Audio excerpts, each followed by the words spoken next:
Faith और blind faith में किस तरीके से आप तफर्रुक कर सकते हैं? How can you differentiate between true faith and blind faith? मतलब सही ईमान और गलत ईमान। हमें पहला ये तहकीक करना पड़ेगा कि कौन सी किताब खुदा की तरफ से भेजी गई है।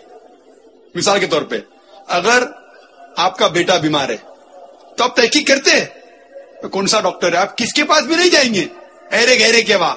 आप देखेंगे डॉक्टर है, एमबीबीएस है, एमडी है, हार्ट की बीमारी, हार्ट स्पेशलिस्ट क्या जाएंगे, तहकीक करते। फिर जब मुकम्मल तहकीक करते फिर आप उसकी बात मानते। फिर आप हर बार देखते हैं क्या दवा दे रहे, वो जो दवा देते आप आंख बंद करके खाते। उसे ब्लाइंड फेथ नहीं कहते।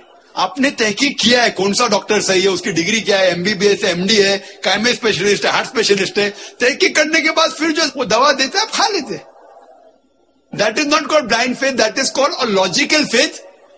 But once you are convinced that the person is the right person, then you believe him blindly, but that's not called blind faith, that's called a correct faith. Unless someone proves to you that the doctor is giving you wrong medicine. अगर दूसरा doctor बोलता है कि वो doctor जो आपको दवा दिया है आप समझते हैं वो एमडी है, लेकिन ये दवा लेटेस्ट रिसर्च में लिखा गया है कि वो जहरीली है, फिर आप नहीं खाएंगे। तो उस तरीके से आप तहकीक करके कुछ फॉलो कर रहे, बाइबल को कुछ फॉलो कर रहे, वेदा को कुछ कर रहे, कुरान को। अभी मैं आके कहता हूं कि देखो साफ कह रहा हूं ये सिमिलैरिटीज है, ये डिफरेंसेज है। डिफरेंसेज पे बहस नहीं करता हूं मैं, सिमिलैरिटीज की बात कहता हूं। अभी आप तहकीक करो कौन सी किताब सही है, फिर पता लगता है बिना झगड़े के ताला विला कलमतिन सवाइम बैना बैनकुम, आओ उस बात की तरफ जहां पर में यकसा है। फिर पता लगता है कि सब डॉक्टर कहते हैं कि वो डॉक्टर सबसे महान है। सब किताबें इशारा कर रहे कुरान की तरफ और आखिरी पैगंबर की तरफ। अगर सब डॉक्टर मानते हैं कि मिस्टर एक्स इज नंबर 1 तो प्रॉब्लम ही नहीं ना।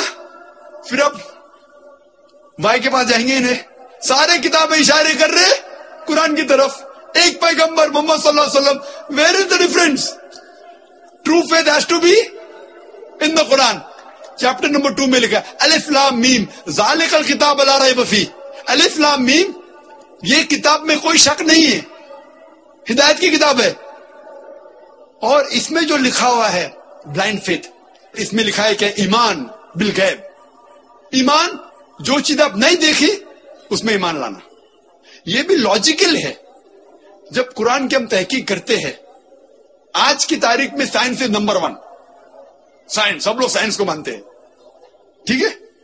अभी हम जब साइंस के जरिए कुरान की तहकीक करने जाते हैं तो पता लगता है कि तकरीबन 80% जो कुरान कह रहा है 100%, 100% सही है। बाकी 20% एम्बिगुअस, अननोन, हमें पता नहीं सही के गलत, ये भी नहीं पता कि सही है, ये भी नहीं पता कि गलत है, एम्बिगुअस। लेकिन मेरी लॉजिक कहती है कि अगर 80% 100% है और बाकी 20% में से 1% भी, 0.1% भी गलत नहीं है, तो मेरी लॉजिक कहती है इंशाअल्लाह ये 20% भी सही रहेंगी। कुरान में बिग बैंग का जिक्र है, ज्योग्राफी का, एम्ब्रियोलॉजी का, बायोलॉजी का, तकरीर कर सकते। लेकिन साइंस ये नहीं जानती कि जन्नत या जहन्नम है क्या नहीं। साइंस सोल के बारे में नहीं जानती, आखिरत के बारे में नहीं जानती। साइंस ये भी नहीं साबित कर सकती कि जन्नत है कि नहीं, एम्बिगुअस, दोज़ख है कि नहीं। लेकिन मेरी बुद्धि कहती है जब 80% 100% करेक्ट, लोग बोलेंगे इतना बड़ा डॉक्टर जिन में मानते हैं, सोल में मानते हैं, सोल किधर है, जहन्नम में मानते हैं।